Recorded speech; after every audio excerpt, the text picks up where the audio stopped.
নিম্নমানের নির্মাণ সামগ্রী দিয়ে সরকারি স্কুল বিল্ডিং করার অভিযোগ তুলে বিল্ডিং তৈরির কাজ বন্ধ করল স্থানীয় মানুষ সহ স্কুলের প্রাক্তনীরা। পশ্চিম মেদিনীপুর জেলার পিংলার জামনা প্রাথমিক বিদ্যালয়ের ঘটনা। বিদ্যালয়ের টিচার ইনচার্জ অয়ন মণ্ডল বলেন, সমগ্র শিক্ষা মিশনের প্রজেক্টে ব্লক প্রেরিত ইঞ্জিনিয়ার দ্বারা কাজটি হচ্ছে। এখানে বিদ্যালয়ের কোনো হস্তক্ষেপ নেই। তবে স্থানীয়দের নির্মাণ সামগ্রী খারাপ তোলার অভিযোগকে কার্যত স্বীকার করে নিয়েছেন তিনি বলেন, খারাপ নির্মাণ সামগ্রী নজরে আসায় আমরা জানিয়েছে, কন্ট্রাক্টর মাল বাতিল করেছেন। তবে স্থানীয় বাসিন্দা সহ স্কুলের প্রাক্তনী শিবশঙ্কর দাসের অভিযোগ, যেটুকু নির্মাণ হয়েছে তা ভেঙে নতুন করে গুণগত মানের ইট দিয়ে পুনরায় আবার বিল্ডিংয়ের কাজ শুরু করতে হবে। নিম্নমানের সামগ্রী দিয়ে কিভাবে স্কুলের কাজ করা হয় তা নিয়ে প্রশ্ন তুলেছেন অনেকেই। প্রথম কথা, এটা PBSSM সমগ্র শিক্ষা মিশন প্রেরিত একটা প্রজেক্ট, যেটা প্রত্যেকটা ব্লকে একটা করে হচ্ছিল। আমাদের ব্লকে আমাদের স্কুল পেয়েছিল। সেই হিসাবে এখানে স্কুলের কোনো ইনভলভমেন্ট নেই। স্কুল সম্পূর্ণভাবে এখানে শুধু জায়গাটা দেখিয়ে দিয়েছে যে এই জায়গাতে কাজটা হবে। এই পুরোটাই কাজটাই মানে ব্লক প্রেরিত ইঞ্জিনিয়ারের মারফতে, ব্লক প্রেরিত কন্ট্রাক্টরের মাধ্যমেই কাজটি চলছে। সেই সূত্রে স্কুলের এখানে কোনো কর্তৃত্ব নেই। তবুও যখন নজরে আসে, এবং হ্যাঁ, আরেকটা বড় কথা, এখানে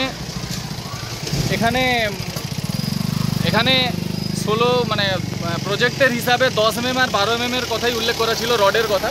কিন্তু এখানে আমরা যেহেতু রিকোয়েস্ট করি যে সামনে রাস্তা আছে, সেই হিসাবে এখানে 12 mm রডের কাজ হয়েছে পুরো ভিতে, এবং ভালো কোম্পানির লোহা দিয়েই কাজটা হয়েছে।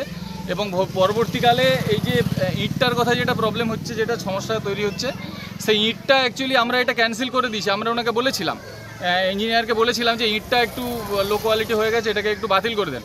উনি সম্পূর্ণভাবে বাতিল করে দিয়েছেন, এবং এই জন্যই কাজটা 2-1 দিন ধরে বন্ধও আছে। আর তার ফলে এবার ইটটা উনি ইঞ্জিনিয়ারকে বলার ফলে উনি বলছেন যে ইটটা উনি সরিয়ে নেবেন। কাজ বন্ধ করার কারণ একটাই, আপনারা প্রথমে আমার ক্যামেরাম্যানকে বলুন যে আমাদের ইটগুলোর দিকে দেখাতে, যে এই হচ্ছে ইটের অবস্থা। এই ইট দিয়ে যদি বাড়ি তৈরি হয় তাহলে 1-1.5 বছরের ভিতরে এই বিল্ডিংটা ধসে পড়বে। তখন দোষ হবে কার? না, আমাদের সরকারের। কিন্তু সরকার, আমাদের নেত্রী মমতা ব্যানার্জি বলে দেননি, তিনি এলাকার উন্নয়নের জন্য লক্ষ লক্ষ কোটি কোটি টাকা খরচ করছেন। এইভাবে দুর্নীতিপরায়ণ যারা যেসব অসাধু ব্যক্তি যুক্ত, আমরা তাদেরকে অবিলম্বে কাজ বন্ধ করে আমরা বিডিও সাহেবকে জানিয়েছি অলরেডি। বিডিও সাহেব বলেছেন যে ইটগুলো চেঞ্জ করবেন। আমাদের দাবি একটাই, যে কনস্ট্রাকশনটা হয়েছে এখানে, এটা পুরোটা ভেঙে দিয়ে নতুন করে ইট দিয়ে ভালোভাবে বানাতে হবে।